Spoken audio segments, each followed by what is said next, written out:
Men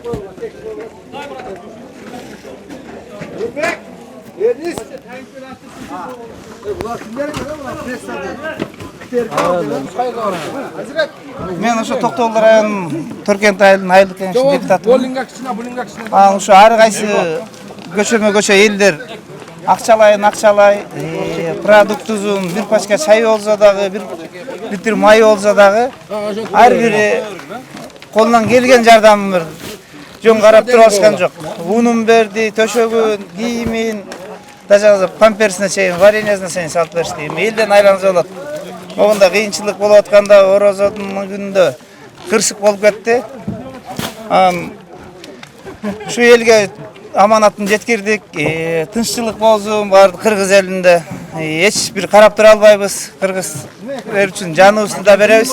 Жалпы канча жардам келди бул жерде продукта боюнча? Жалпы 25-20 тоннадан ашык жүк, анан 1 миллион 200 миң сомдон ашык акча келди. Бул Токтогулдан ушунча акча болду э?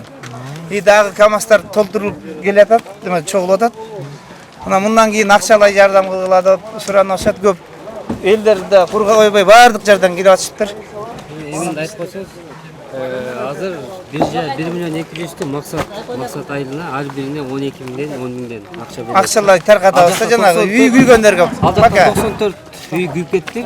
Үйлөрүнөн вообще чыгып качтыр, эчтеке жок. Гүлүнчө. Силер баарыңар Токтогулдан келдиңер э? Баарыбыз Токтогулдан келдик. Могу турганынан азыр жарым продуктуну биз бул жакка таштайбыз, жарымы максат айылына апарабыз. Анан 1 миллион 200 миңден башта эртең дагы бир бизден машина келет. Акчалай да келет. Буякта ошо үйчү маймен, кисем менен акчалай болсо ошо жакшыраак экен да. Азыр заправкалар өртөнүп кеткен жарыша эмелер келбейттир.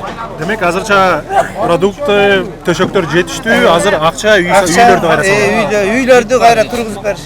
Анан ошо мүмкүнчүлүктөн пайдаланып Токтогул элине чоң рахмат. Ушундай кыйынчылыкты карабай баардыгы колунан келген аманатын жеткирип бердик. Элибизде тынччылык, аманчылык болсун, токчулук, бейбитчиликте. Рахмат силерге.